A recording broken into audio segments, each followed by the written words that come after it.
Dans cette chicha de la rue Princesse à Bamako, l'atmosphère n'est plus la même. Il y a quelques jours, les autorités maliennes ont interdit l'usage de la chicha dans tout le pays. Une décision qui passe mal pour Abdoulaye Kouyaté, consommateur depuis 2018. C'est une décision qui me fait mal. C'est ma seule addiction. C'est tout ce que je fume. Je sais que ce n'est pas bon, mais elle me met à l'aise. Dans ce décret, le gouvernement a banni l'importation, la vente et la distribution de la chicha. Il donne un délai de 6 mois à tout le monde pour se conformer à la nouvelle réglementation. Un délai jugé trop court pour ce propriétaire de chicha. Nous, en ce moment, on ne connaît rien à part la chicha. On ne travaille que dans la chicha. Donc, si on nous dit de laisser un domaine qu'on connaît depuis 5 ans, juste en 6 mois, et essayer d'investir dans quelque chose d'autre, ça va être compliqué.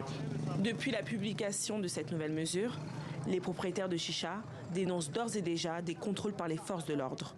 Réunis ici en Assemblée générale, ils expriment leur mécontentement. Nous disons aux autorités que nous sommes aussi des citoyens de ce pays. Nous ne sommes pas des délinquants. Nous employons beaucoup de personnes.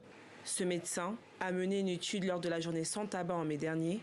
Cette étude aurait précipité le décret du gouvernement. Nous avons tiré au sort une douzaine de lycées et ça faisait une cohorte de 3000 élèves.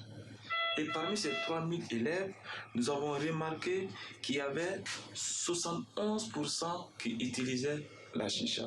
Et nous avons vu que parmi ces jeunes élèves lycéens, ils avaient plus ou moins une notion sur cette nocivité parce que certains présentaient déjà des symptômes respiratoires.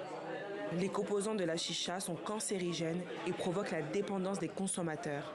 Toute personne qui viole la nouvelle loi encourt une peine d'emprisonnement de 1 à 10 jours et d'une amende de 300 à 10 000 francs CFA, soit 15 €.